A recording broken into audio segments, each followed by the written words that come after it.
আয় সজনী আমার পাগল বলছে, আয় সজনী আয় শুনে যা আজব গুরুর কাহিনী। গুরুর জন্ম না হইতে শিষ্য লেখে তার জীবনী। গুরুর জন্মই হয় নাই, শিষ্য তার জীবন কথা লিখে ফেলল। গুরু বড় খুশি হলো, গুরুর বউ স্ত্রী শিষ্যকে দিল। অহল্যা পাশানি হলো, ভাবতেছে গৌতম মুনি। এক গুরু উলঙ্গ হইয়া এই জগৎ গেল হাসাইয়া, বউ শাশুড়ি কয় ডাকিয়া দে তোরা উলুধ্বনি। কে জানতে চাই? এক গুরুর মণি ঝরে, ব্রহ্মপুত্র নামটি ধরে, মাতাল রাজ্জাক বলে কাজলের জানলে কথা সব পানি। আর গুরু যখন হয়ে যায় সেটা হয় সৃষ্টির জগৎ, যেটা নাকি জিব্বালিঙ্গ দিয়া বাক্য বীজ দেয়, ভক্ত কর্ণ জুনিদা শ্রবণ করে, তাতে জ্ঞানের সন্তান হয়। আমাকে আমার গুরু বলেছে, আমার সন্তান, ও মা তুমি আর আমি, আমি আর তুমি যদি হই তাহলে তার কোনো কথাই থাকে না, আর নাই তুমি আমি, আমি তুমি, আমি তুমি, তুমি আমি, আমি তুমি, তুমি আমি, আমি তুমি, তুমি আমি, আমি। এর জন্য তো গান করেছে, যার শোনে নাই প্রেম প্রীতি তার পূজায় কি মন বসিবে, জানো না রে ভ্রান্ত মন কিসে কৃষ্ণ ভজন হবে, যাহার বদন দেখা মাত্র মনে পাবে আনন্দ, তাকে বুকে জড়িয়ে ভেবো, এই তো স্বয়ং গোবিন্দ দিয়ে তার প্রতি অঙ্গে প্রতি অঙ্গ করিও গোবিন্দ সঙ্গ, উথুলিবে প্রেম তরঙ্গ, তোর তাপিত দেহ শুদ্ধ হবে। ও মা, প্রতি অঙ্গে যদি প্রতি অঙ্গ দিতে যাই, বেয়াদবি নেবেন না কথাটা কেউ। এখানে অনেক একটা প্রশ্ন চলে আসছে। কি প্রশ্ন? নারীরা তাবলীগ করতে পারে কিনা, কথাটা আসছে না বাবা? একটা প্রশ্ন চিরকুট একটা চিঠির মাধ্যমে আসছে। তো আমাদের সরকার সাহেব একটা মীমাংসা দিয়েছে, আবার বাকিটা দয়াল গুরু তিনি বলবে যে নারীরা তাবলীগ করতে পারে কিনা, নারীরা কি পিরালি করতে পারে। আমি কিন্তু প্রশ্ন করতেছি না, আগেই না করছি, আমি প্রশ্ন করবো না, এবার আমি জানতে চাবো, প্রশ্ন করবো না। পীর কিনারি হইতে পারে? আমি সহসাই, দাঁড়াও,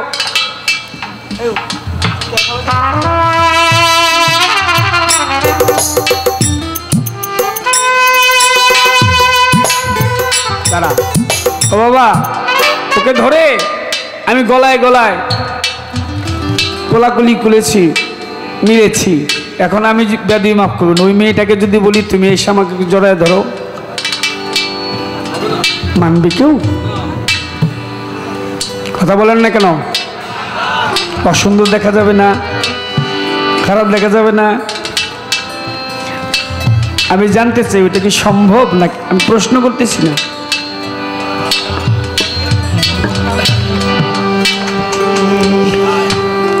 আমি তো আপনার কিছু করতে পারি না,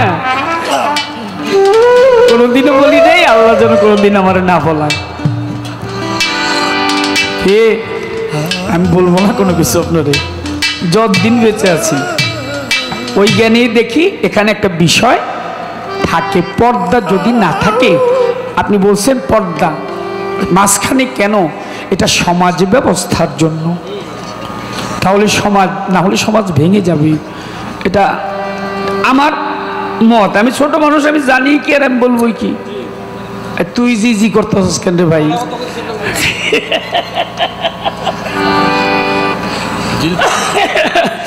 আচ্ছা, একটা গান রাখি আগে।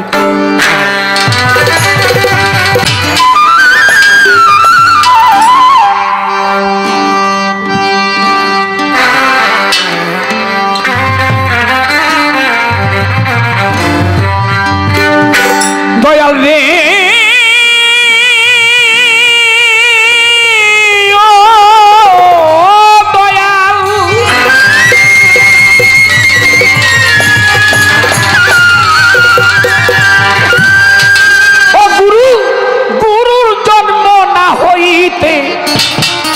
প্রশ্ন করি না, জানতে চাই। জানতে চাওয়ার মধ্যে প্রশ্ন করার মধ্যে পার্থক্য আছে। গুরুর জন্ম না হইতে ভক্তে লিখে তার জীবনী, আয় সজনী আয় শুনে যা আজব গুরুর কাহিনী, আয় সজনী আয় শুনে যা গুরুর জন্ম না হইতে ওরে গুরু জন্ম না হইতে গুরুর জন্ম না হইতে ভক্ত লিখে তার জীবনী আয় সজনী শুনে যা আজব গুরুর কাহিনী আয় সজনী আয় শুনে যা ওরে গুরু জন্ম না হইতে গুরু জন্ম না হইতে শিষ্য লেখে জীবনী আইস যদি আই শুনে যা আজ গুরুর কাহিনী আইস যদি আই শুনে যা গুরু বড় খুশি হলো ও তাই গুরুর স্ত্রী শিষ্যকে দিল গুরু বড় খুশি হলো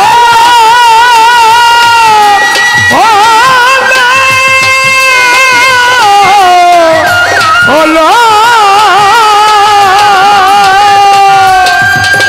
গুরুর বউ শিষ্যের দিল অহল্লা পাশানি হলো অহল্লা পাশানি হলো অহল্লা পাশানি হলো কথা ভাবতেছে গৌতম মুনি আয় সজনী আই শুনে যা আজ গুরুর কাহিনী আইস যদি আই শুনে যা গুরু জন্ম না হয় ওরে গুরু জন্ম না হইতে ভক্ত লেখে জীবনী আইস যদি আই শুনে যা আজ গুরুর কাহিনী আইস যদি আই শুনে যা এক গুরু উলঙ্গ হইয়া এই জগৎ গেল হাসাইয়া রে এই জগৎ গেল হাসাইয়া রে জগৎ গেল হাসাইয়া রে এক গুরু উলঙ্গ হইয়া জগৎ গেল হাসাইয়া আবার বউ শাশুড়ি কয়টা কি ওরে বউ শাশুড়ি কয়টা কি বউ শাশুড়ি কয়টা কি আর দে তোরাই উলো ধ্বনি আয় সজনী আই শুনে যা আজ গুরু কাহিনী আইস যদি আই ওরে গুরু জন্ম দয়াল রে দয়াল রে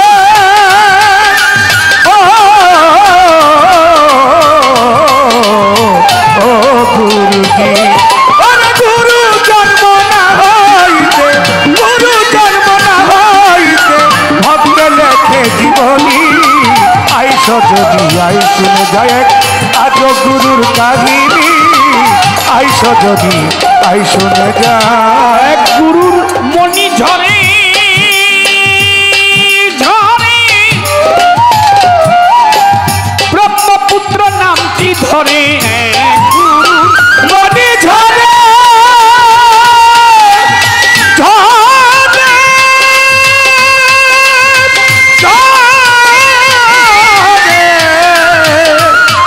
ঝরে ঝরে এক গুরুর মণি ঝরে বাহ। ব্রহ্মপুত্র নামটি ধরে মাতাল রাজ্জাকে কয় কাজলে রাজ্জাকে কয়টা জ্বলে রে আর মাতালে কয় কাজলে রে জানলে কথা সব পানি আইস যদি আই শুনে যায় আজ গুরুর কাহিনী আইস যদি আই ওরে গুরু জন্ম না হইতে গুরু জন্ম না হইতে ভক্ত লেখে জীবনী আইস যদি আই শুনে যায় আজ গুরুর কাহিনী আইস যদি আই শুনে যায় মহাজনী গানের ছন্দ বন্ধ রাখতে চাই আমার কাছে জিজ্ঞেস করে কথা ভুলি নাই গানের মাঝি দয়াল গুরুর কাছে আমার জানিতে বাসনা আমি আর গুরুর কাছে প্রশ্ন করব না এবার বোন একটু রাগ হইতেছে রাগ হইল গানের মাঝে কথা কিছু জানার থাকলো গুরুর কাছে আয় সজনী আমার পাগল বলছে আয় সজনী আয় শুনে যা যোগ গুরুর কাহিনী গুরুর জন্ম না হইতে শিষ্যে লেখে তার জীবনী গুরুর জন্মই হয় নাই, শিষ্য তার জীবন কথা লিখে ফেলল। গুরু বড় খুশি হলো, গুরুর বউ স্ত্রী শিষ্যকে দিল। অহল্যা পাশানি হলো, ভাবতেছে গৌতম মুনি। এক গুরু উলঙ্গ হইয়া এই জগৎ গেল হাসাইয়া, বউ শাশুড়ি কয় ডাকিয়া দে তোরা উলুধ্বনি। কে জানতে চাই। এক গুরুর মণি ঝরে, ব্রহ্মপুত্র নামটি ধরে, মাতাল রাজ্জাক বলে কাজল রে, জানলে কথা সব পানি। তাই জানিতে চাই গুরুর কাছে, এটা জানবার থাকবে আসলের ভিতর। আশা করি দয়াল গুরু বলবে সে খবর। আমাদের মানিকগঞ্জের মানিক আবুল সরকারে কোথা থেকে আসছে রে এত রাত্রে, সালামও জানাই। তার সফর সঙ্গী যারা তাদের কাছেও সালাম রেখে যাই। এতক্ষণ শুধু আমরা রাধা মূর্তি দেখেছি, এখন যুগল মূর্তি বটে।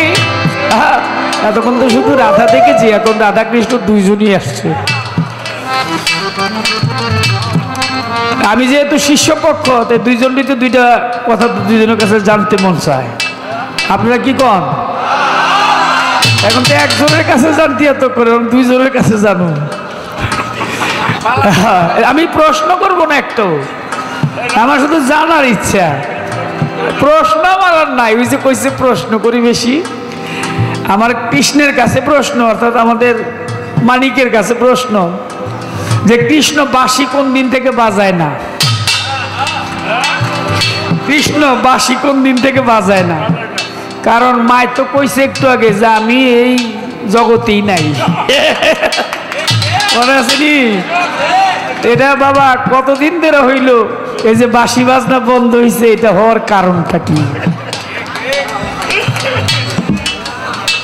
বুঝিলে বুঝিতে রে শ্যাম, বুঝিলে বুঝিতে রে শ্যাম, আমার মনের বেদনা রে শ্যাম, আমার মনের বেদনা। শ্যাম তুমি লীলা বুঝো, প্রেম বুঝো না রে শ্যাম, তুমি লীলা বুঝো। বুঝিলে বুঝিতে রে শ্যাম, আমার মনের বেদনা শ্যাম, আমার মনের বেদনা। শ্যাম তুমি লীলা বুঝো, মন বুঝো না শ্যাম, শ্যাম তুমি লীলা বুঝো, মন বুঝো না। এটা তো কৃষ্ণের কাছে চাইলাম, রাধার কাছে যাওয়ার আছে না? রাধারে কেউ জানতে জানতে চাই প্রশ্ন, রাধারে কেউ মা কয় না কেন? কারণটা কি জানার দরকার আছে না? আমারে আর পাইতেও পারেন, নাও পাইতে পারেন। আমি তাহলে আমি নারদ হয়ে গেছি, কারণ নারদ ক্ষণে স্বর্গে থাকে, ক্ষণে এক জায়গায় তার এক জায়গায় ঘুরে বেড়ায়। আমি ফুটুর এই দুইজনটা লাগাই দিয়ে গেলাম, হেরাই গান গাইব, আমি গেলাম, কারণ স্বর্গে আমার বহুত কাজ আছে। এখন আমি মরতে আর আমি থাকতে রাজি না। মাঝখানে আমাকে শিব ঠাকুরও আছে, কোনো অসুবিধা নেই, সব দিয়ে গেলাম, আপনারা থাকেন। কাজল ভাই প্রশ্ন জিগায় না, কয় প্রশ্ন জিগাবো না, খালি জানতে চাবো। আরে লাউয়ের নামি কদু। আমার একটা স্বাস্থ্য ভাই, তারে বলে আমার চাষি কইছে, রহমান রে যা একটা লাউ লই আয়। অনেকক্ষণ ঘুরে গাইরা আয়া কয় মাগো আজকে তো লাউটা উড়ে নাই। ওই কস কি জাকা বইরা যে লাউ গিলি নিল, বেটারা যাইতে না যাইতে কি মাইসি লয়ে গেছিল, এতই লাউ খায়। কয় না গো মা, আজকে খালি দেহি বাজার কদুদা বইরে গেছে। মানে একটা লাউ চোখে দেখে আজকে কদু দিয়ে বাজার ভরে গেছে। আজকে এই আমার কাজল দেওয়ানের কথাবার্তা শুনা আমার সেই লাউ আর কদুর কথাটা মনে পড়ে গেছে। এটা বাস্তব কথা। এতগুলি কথা জিজ্ঞেস করছে, তার মধ্যে একটা হইল মারাত্মক কথা। একটা ছেলেকে বুকের মধ্যে জড়ায় ধইরা কোলাকুলি কইরা এখন বলে যে আমি যদি ওই মেয়েটাকে এইভাবে জড়ায় ধরতে চাই তাহলে এটা সম্ভব হবে কিনা। আপনি ধরার মধ্যে কোনো এটা অধিকার নাই। যে নাকি অনঙ্গ হতে পারবে একমাত্র সেই সৃষ্টিকে ধরবে। কি বাবা, গুরুর কোনো আগেই কিন্তু বলছি, এই যে নাভির নিচের যে জীবলিঙ্গ সেই লিঙ্গের কোনো ডিউটি নাই। যে গুরু হয় তার কাছে হলো শিবলিঙ্গ। তার জন্মের রক্ত খণ্ড হইয়া লন্ড ভণ্ড কইরা রক্ত বিভক্ত করে যেই সন্তান জন্ম হয় এটা হলো জন্মের দেশ। আর গুরু যখন হয়ে যায় সেটা হয় সৃষ্টির জগৎ, যেটা নাকি জিহ্বালিঙ্গ দিয়া বাক্য বীজ দেয়, ভক্ত কর্ণ জুনিদা শ্রবণ করে, তাতে জ্ঞানের সন্তান হয়। গুরুরা বলে বাবা রে, নাভির নিচে নামা, এখন থামা, যতটুক সম্পদ আছে এইটুক একটু জমা। কারণ রাজ্য আছে, রাজা নাই, সেই রাজ্যের কোনো দাম নাই। রাজ্য জাহাজ দিয়া চলে, সেটা দিয়াই আলো জ্বলে। অতএব সেই আলো তুই অযথা নিম্ন দ্বার দিয়া নষ্ট কইরা পরে আর কষ্ট পাইস না। সরলে গরম মিশানা, সরল হয়ে আছে যে জনা, এটা আপনাদের মতো জ্ঞানী গুণীর কাছে আর বলা দরকার পড়ে না। জেনে লো, মুর্শিদের কাছে সাপের মাথায় ব্যাঙ নাচতেছে, তবু সাপে মাথা তুলে না, আহার করে না। বুঝি সাপে রোজা রাখছে, সেই জন্য মাথা তুলে না। আপনারা নাম শুনেছেন শাহ সুলেমান ল্যাংটা বাবা। বরাবর বলে থাকি কিছু বাস্তব কাহিনী। ল্যাংটা থাকতো ল্যাংটা বাবা, মাঝে মাঝে একটু কাপড় পরতো, আবার পরতো না। তাই তার একটা ভক্ত ছিল নবজান বিবি, অনেক জমিদারের একটা মেয়ে, সুন্দরী মেয়ে। বাবার পাশে পাশে ঘুরে বাবার সেবা যত্ন করে। অনেকে বলে ল্যাংটা থাকো উলঙ্গ, তোমার আবার এত যুবতী নারী দিয়া কি লাগে? ল্যাংটাও থাকো আবার মায়ালোকও রাখো। তখন শাহ সুলেমান ল্যাংটা বলে যে রাত 2টার সময় আমার কামরায় একটু আইসো, যেখানে আমি শুয়ে থাকি সেখানে একটু আইসো। সে মান্নান জমাদ্দার ল্যাংটারে ভালোবাসতো। রাত 2টা বাজে, যেখানে শাহ সুলেমান ল্যাংটা বাবা ঘুমায়, সেখানে যাইয়া দেখে পাশে যেই লবজান বিবি, সে আর লবজান নাই, মান্নান জমাদ্দারের মায় শুয়ে রয়েছে। মা কিন্তু 20 বছর আগে মারা গেছে। যখন নিজের মায়েরে দেখছে, দেখার সাথে সাথে ল্যাংটা বাবার পায়ের মধ্যে ধরে বলতেছে, হে শাহ সুলেমান ল্যাংটা বাবা, আমি তোমাকে বুঝতে পারি নাই, আমি তোমাকে চিনতে পারি নাই, তুমি আমাকে ক্ষমা করে দাও। যারা নাকি ওই দেশের দেশি না, তারা কিন্তু সেই মর্মটা বুঝতে পারে না। ওলিয়া উলিয়া গাউস কুতুব যারা, তাদের দুনিয়াদারির কোনো নারী চোখে পড়ে না, তার দৃষ্টিতে হইল সবাই ভক্ত। গুরু যেমন অনঙ্গ, ভক্তেরও অনঙ্গ। সেখানে প্রেমাঙ্গ দিয়ে যদি তারা সারাক্ষণ যদি বুকের সাথে মিশে থাকে, এখানে বিন্দু পরিমাণ তাদের ভিতরে কোনো কাম কামনা আসবে না। বেদবিনিয়ান না, একটা কথা বলি, আমরা যখন কাবা ঘরে গেছি হজ করার জন্য, শুভর বাবাও গেছে, আমিও গেছি, আমার হাসিব বাবাও গেছে, সাদি চান গেছে, মনোয়ার চান গেছে, রশিদ বাবা গেছে, আমার শ্বশুর আব্বা গেছে। আমরা যখন তোয়াব করেছি তখন কি আমরা মনে করছি যে আমি নারী না আমার পাশে পুরুষ? কে কার দিকে চায় রয়েছে, কে কারে ধাক্কা দিতেছে, গায়ে লাগতেছে, তখন কি এই খেয়ালটা ছিল আমাদের? তাহলে সেখানে যদি আমাদের মন মানসিকতা এত পবিত্র থাকতে পারে, তাহলে আমরা অন্যত্র সেই পবিত্র কেন থাকতে পারবো না? পবিত্রতা আমার অন্তরের মধ্যে, মনের মধ্যে। তাই আশা করি কথাটি আমি এখানে বলার চেষ্টা করলাম। আমার কাজল দেওয়ান ভাই একটি কথা বলছে, সে কথাটি হলো যে রাধারে মা বলে না কেন? আচ্ছা, রাধা কাকে বলে? রাধা মানে ভক্ত, যে আরাধনা করে সেই হইল রাধা, আরে করতে সৃষ্টি হইল রাধা। কিন্তু দুনিয়াদারির অর্থে বই পুস্তকের যেই রাধা, সেই রাধার কথা আমার দেওয়ান ভাই আমাকে জিজ্ঞেস করছে, সেটার জবাবে ইহাই আসে। আপনারা সকলে জানেন যে প্রেমভাবে আলিঙ্গনে রাধার নাকি একবার একটা সন্তান আসছিল। রাধার স্বামী আয়েন হলো নপুংস, যার কোনো কাম শক্তি নাই। তার ঘরে রাধা থেকে যদি তার গর্ভে বাচ্চা আসে লোকে কলঙ্ক দিবে, তাই সেই গর্ভপাত ঘটায়। এটা কিন্তু বই পুস্তকের কথা।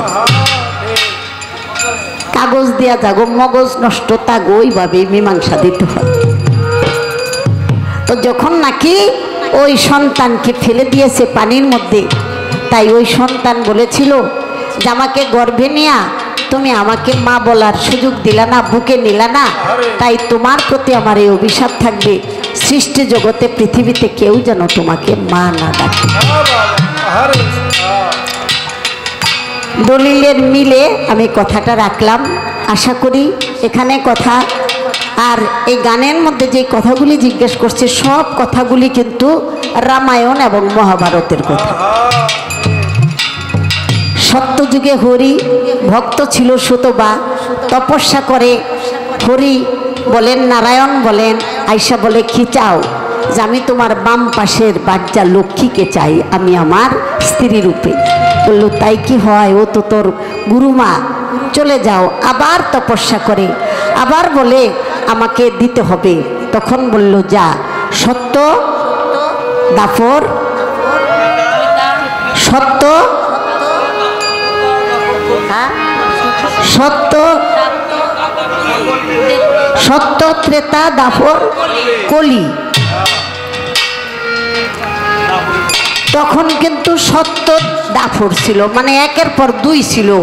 দাফর মানে দুই, বলেছিল দাফর যুগে হ্যাঁ তুই হবি আয়েন ঘোষ, আমি হব কৃষ্ণ, আর আমার লক্ষ্মী হবে রাধা। তোর সাথে লক্ষ্মী রাধা রূপে বিয়ে হবে, আমি তোরে দিলাম, কিন্তু যে আশা নিয়ে চাইছো সে আশা কোনোদিন পূরণ হবে না, কারণ যা দিয়া যা ওইটাই বন্ধ, তাই না? নপুংস, যার কোনো পুরুষত্ব শক্তি তার মধ্যে ছিল না। আশা করি সেভাবেই দান করা হয়েছে।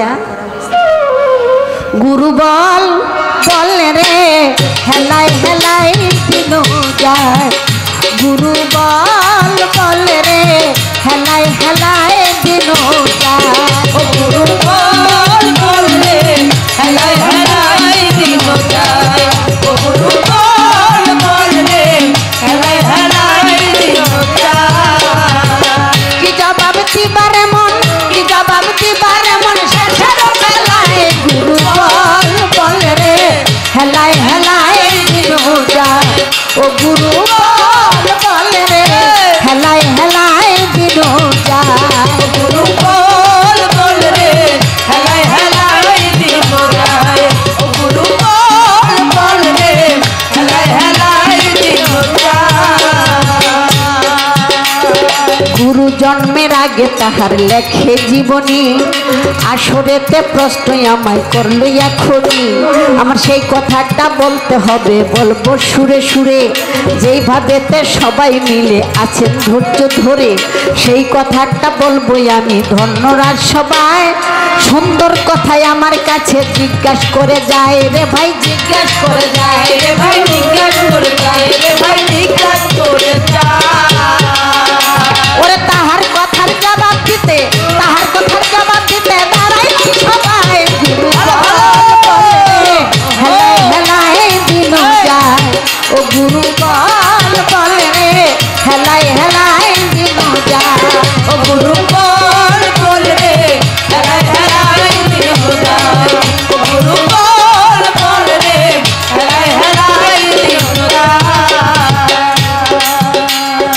রাস্তা দিয়া গভীর রাতে জঙ্গলা দিয়া চলে, নারদমণি নামটি তাহার লেখা রয় দলিলে। নারদমণি রাস্তা দিয়া যখন চলিল, রত্নাকার দস্যু এসে রাস্তায় আটকাইল।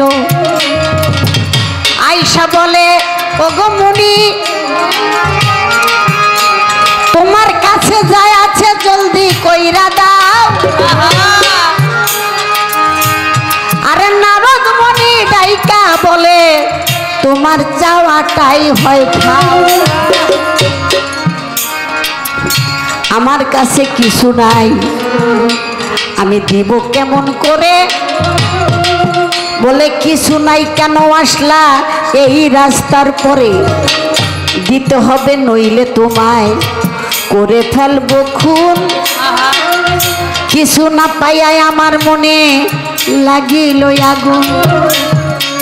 আমার নারদমণি ডাক দিয়া কয়, ওই যে ডাকাইতেরও কাছে প্রতিদিন ডাকাতি করো, খুন করো, তাতে গুনাহ হইতেছে। মহাপাপ হত্যা করা, তুমি হত্যা করিয়া পাপে পাপে পাপের বোঝা যাচ্ছে ভরিয়া। এই পাপ কেন করো বলো না ভাঙ্গিয়া? এই পাপ কাজ করো, মানুষকে লুণ্ঠন করে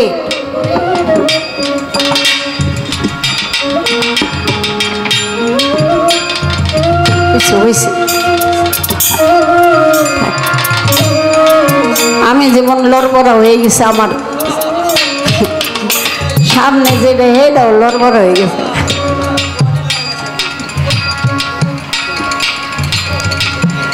অপরাধ করিয়া তুমি যাদেরকে খাওয়াও, তারা কি তোমার অপরাধের ভাগী হবে? একবার জিজ্ঞাসা করে আও।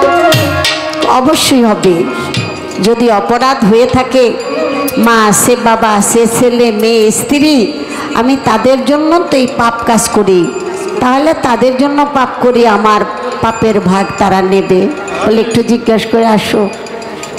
এখন ওই রত্নাকর বলতেছে, হ্যাঁ আমি বাড়ি যাই, আর এই ফাঁকে তুমি যাওগা পলায়া করে। পাতু কি পাপে পাপে ভরা ডুবে গেছে, সত্য কথাও তোমার কাছে মিথ্যা মনে হয়। আমার এই গাছের সাথে লতা পাতা দিয়া বাইন্দা তারপরে যাও। আপনারা জানেন এই বিষয়টা। বাড়ি চলে গেল, যাইয়া বলে, মা বাবা তাড়াতাড়ি বলো, আমি ডাকাতি করিয়া অপরাধী প্রতিদিন যাচ্ছি হইয়া। অপরাধ হইতেছে, তোমরা তার ভাগ নিবা কিনা? মা বলে, না না, 10 মাস 10 দিন গর্ভে নিয়েছি, দুধ খাওয়াইছি, আদর করছি, গুমুদ ধুইছি, লালন পালন করছি, তাই তুমি বড় হয়ে গেছো, এখন আমাদেরকে খাওয়াবা, কি করবা সেটা তো আমাদের জানার দরকার নাই। তোমার পাপের ভাগ আমি কেন নেব? বাবাও বলল তাই। স্ত্রীকে বলল, তুমি আমার স্ত্রী, তোমার জন্য আমি পাপ কাজ করি, তোমাকে খাওয়াই পড়াই, তুমি কি ভাগীদার হবা? বলে, না না, তুমি আমাকে বিয়ে করছো, ভরণ পোষণ ইজ্জতের খোরাক দিবা, খাওয়াবা, এটাই তো কথা। তুমি কি করে আনবা সেটা তো আমার জানার দরকার নাই। ছেলে মেয়েও তাই বলো, জন্ম দিয়েছো, তাই আমাদেরকে তুমি লালন পালন করবে। হায় হায়, তাহলে কি করলাম কার জন্য? আমি প্রতিদিন গুনার কাজ করতেছি, অপরাধ করতেছি, আমার ভাগীদার কেউ হবে না, আমার পাপের ভাগ আমারই দিতে হবে। লাথি মারি এই সংসারে, লাথি মাইরা চলে আসছে। আইসা দেখে বাইন্দা রাখছিল লতা পাতা দিয়া, সেটা খুইলা গেছে গা। বললো, মুনি আমার পাপের ভাগীদার কেউ হবে না, ওরা শুধু খাবে কিন্তু আমার অপরাধের ভাগ নেবে না। আমাকে তুমি তোমার সাথে করে নিয়ে যাও, আমি তো অনেক অপরাধী হয়ে গেছি। তখন মুনি বলছিল, নারদ মুনি বলছিল, তুমি এতই পাপী হয়ে গেছো গা, আমি তোমাকে সাথে নিতে পারবো না, গাছের নিচে বসে থাকো আর মনে মনে ডাকো রাম রাম রাম। তখন কিন্তু রাম দুনিয়ায় আসে নাই, রাম রাম রাম বলতে যায় আর মুখ দিয়া শব্দ আসে মরা মরা মরা, কারণ তার ভিতরটা তো মরা, তাই রাম নাম আসে না। তখন বলল যে মরা গাছের নিচে বসে তুমি মরা মরাই ডাকো, মরার মধ্যে এক সময় রাম উদয় হবে, যেদিন রাম নাম উঠবে তখন এই মরা গাছে ফুল ফুটবে, আর সেদিনই মালিক তোমাকে কবুল করে দিবে। আপনারা জানেন বারবার বারবার যদি বলেন মরা মরা মরা মরা মরা মরা মরা মরা মরা মরা মরা কইতে কইতে মরার মধ্যে রাম নাম চলে আসে। তাই সেখানে মরা গাছে ফুল ফুটে গেল। আপনারা জানেন যে তার সমস্ত শরীরটা বালুর মধ্যে ঢেকে গেছিল। আরেকটা শাস্ত্রে দেখেছি যে সমস্ত শরীরটার উপরে তার বাল্মীকি পোকা, সেই পোকায় বাসা বাঁধছিল, তবু সে শব্দ করে নাই, শুধু রাম রাম জপনা করেছে। পরিশেষে সে হয়ে গেল, তার নাম বাল্মীকি মুনি। যেই বাল্মীকি মুনি লিখেছেন রামায়ণ। ওই যে গুরুর জন্মের আগে লিখে যায় জীবনী, তার নাম হইল বাল্মীকি মুনি। এই আলোচনা গেলি বাবা অনেক বছর ধরে হয় না। আগে তো সনাতন ধর্মের কিছু আলোচনা একটা করতাম আমরা, হইতো, কিন্তু এখন আর সেটা হয় না। এই জন্য না গাইতে চর্চা না থাকলে মর্চা ধরে যায়। আশা করি আমি এই কথাটা বলার চেষ্টা করলাম। আর না বলি নাকি, এখন তো পালাটাই নাই।